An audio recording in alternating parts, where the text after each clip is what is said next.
Hey, welcome back to the Zombie Tactics channel. Today, again, another installment in the Food Prep for the Lazy, Late, and Cheap series. We're in the middle of spending some time on water problems and water filtration, and this is the second part in that little subsection of the series. Last time I talked about what's all the stuff you need to worry about in the water that you're going to drink, that you may be getting during difficult times, a grid-down situation, the typical sort of city water supply thing not available to you, or you may be out in the wilderness someplace and you're not quite sure about the water you're looking at, what it is and where it came from or what might have been dumped into it, and what you need to worry about with that.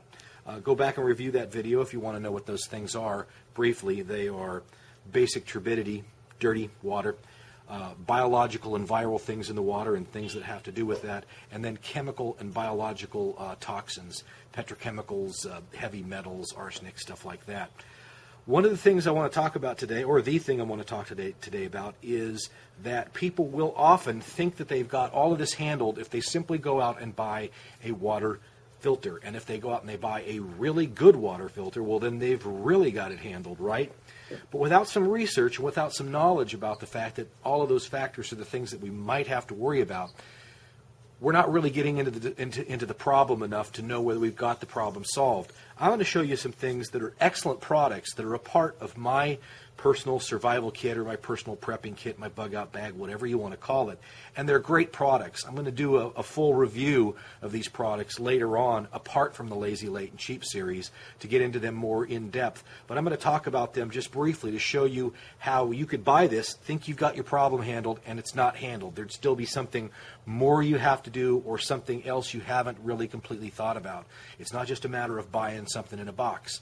I talked a little bit about that earlier, where some people will buy a filter that makes water taste good, but it's designed really to just be used with tap water, and it doesn't do anything else except maybe remove a little bit of chlorine or something like that, and water makes the water taste good. That's not a real water filter for difficult times. But these things are more along those lines, and they would be typically used in someone's kit like that. Let's talk about what those things do, what they don't do, what the issues are, and then as time goes by, we'll talk about some solutions to those, both for near and far term, and we'll probably get cheaper and lazier and later as we get along here. The number one thing I've got, and this is a big part of my personal kit, is a Katadyn water filter, or Katadyn, as some people will say. They make a number of filters. I think that this is overall kind of the best one. It's the Katadyn Vario. Show it right there. Show it right there. And it's a really good filter. I like it. I've used it. It pumps a heck of a lot of water through it. And under kind of ordinary camping circumstances, where you're getting some water out of a stream or something like that, this is probably all you need under ordinary camping kind of situations. It has a three-stage filter. That three-stage filter does the following things for you. It has a carbon filter, not a carbon filter, a ceramic filter that first helps to remove basic turbidity, the dirt and all that kind of stuff, and that's adjustable for how much muck is in the water to begin with. And then it passes through a hollow fiber filter that removes further turbidity, further dirt particles that are smaller, and that hollow fiber filter is actually small enough weave that it will remove almost all bacteria, something like 99 point many nines bacteria, so you don't really need to worry about bacteria with this.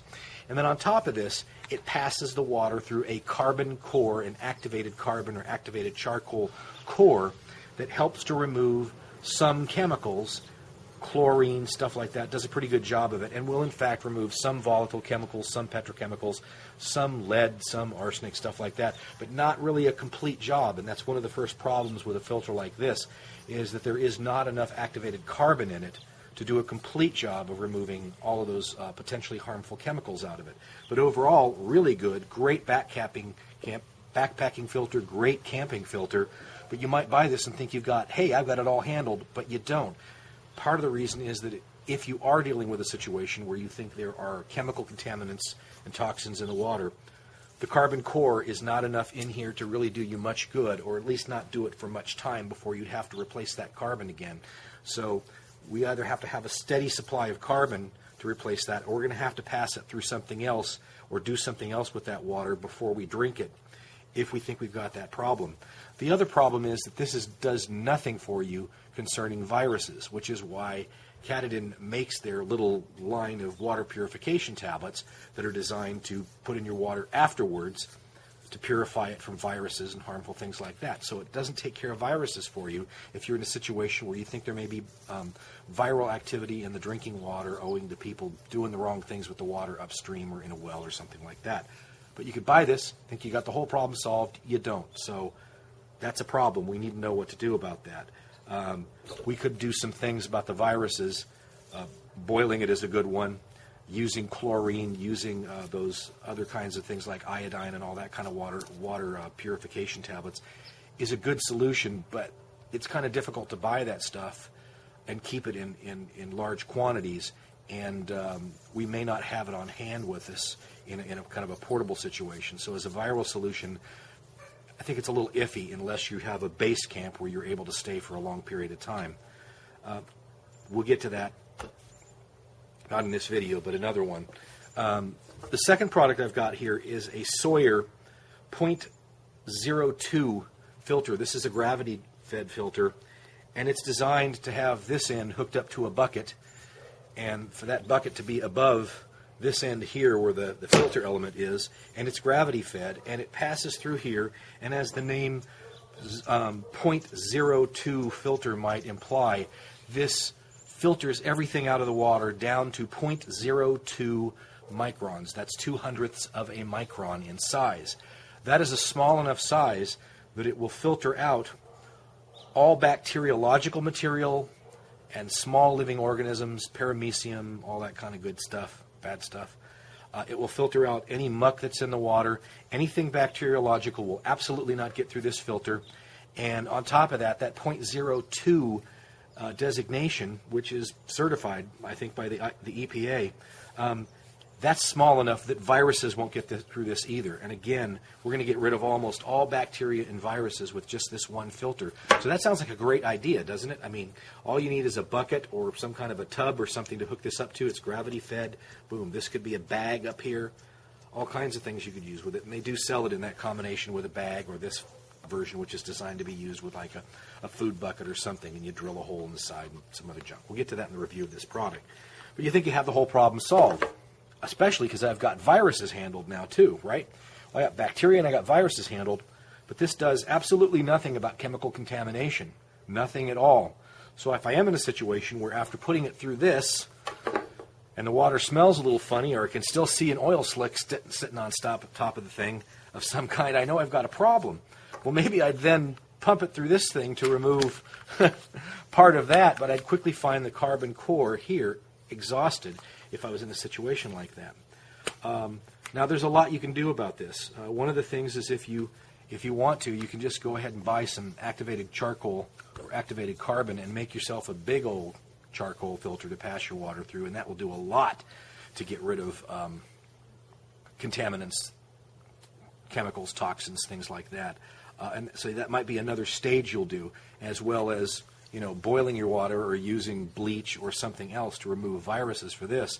Frankly, the two of these together almost have a complete solution together, except that this all by itself, it's not going to deal completely with chemical contaminants. That's one of the reasons why I have these two together, is that probably most of the time I'm thinking I can, with a test kit or something like that, determine if there are chemical contaminants in the water to begin with, lead, arsenic, stuff like that, and then I can determine whether I think that this is good enough to do the job with this to handle everything I need.